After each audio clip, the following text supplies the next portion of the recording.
మన హిందూ మనిషికి ముస్లిం మనిషికి తేడా ఏందో తెలుసా? అందరూ తెలుసా అనుకుంటా, కానీ ఇది తెలియదు. ఏంటంటే ఇప్పుడు ముస్లిం అతను నమాజ్ పోతుండ అనుకో, అరే కాజా రే భాయ్ చలో నమాజ్ జాయింగే క్యా కర్ రే చలో అంటారే, నై భాయ్ కామ్ పే యార్ క్యా క్యా మారో హమేషా అవుతా కామ్ చలో జాయింగే అని చెప్పి తీసుకొని పోతాడు. అదే మన హిందూ గుడి పోయేటప్పుడు గమ్మున తల కిందికి మూసుకొని ఎడిగిపోతున్నాడే గుడికి పోతున్నా అని చెప్పిపోతాడు, ఆయన రారాబాయ్ అని చెప్తాడా? చెప్పాడు. మళ్ళీ ఇప్పుడు మనం బొట్టు పెట్టుకోలేదు, ఎవడని బొట్టు పెట్టుకోవాలన్నారు, ఏమరా బొట్టు పెట్టుకోవాలి అని చెప్పి అడిగాడు. మనకెందుకు అనుకుంటాడు అడగడు. చూడారా క్యారబే టోపీ నైలాగా క్యాబ్ అవుతాయి అని అంటాడు కదా. అది తేడా అనమాట మనకి వాళ్ళకి.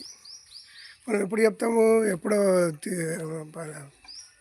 దూరం యాత్ర తిరుపతి అటు పోయేడుతుంటే చెప్తాం. అది కూడా ఎందుకు టైంపాస్కి కావాలి కాబట్టి చెప్తాం. అది ఇంటికాడ గుడికాడ పోతే చెప్తామా? పక్కన కూడా చెప్పాం, మనం వెళ్ళిపోతూనే ఉంటాం కదా. అవునా కాదా? వాడు అట్లా కాదు, పక్కా చెల్లె నమాజ్ జాయింగా అని చెప్పిపోతాడు. బాయ్.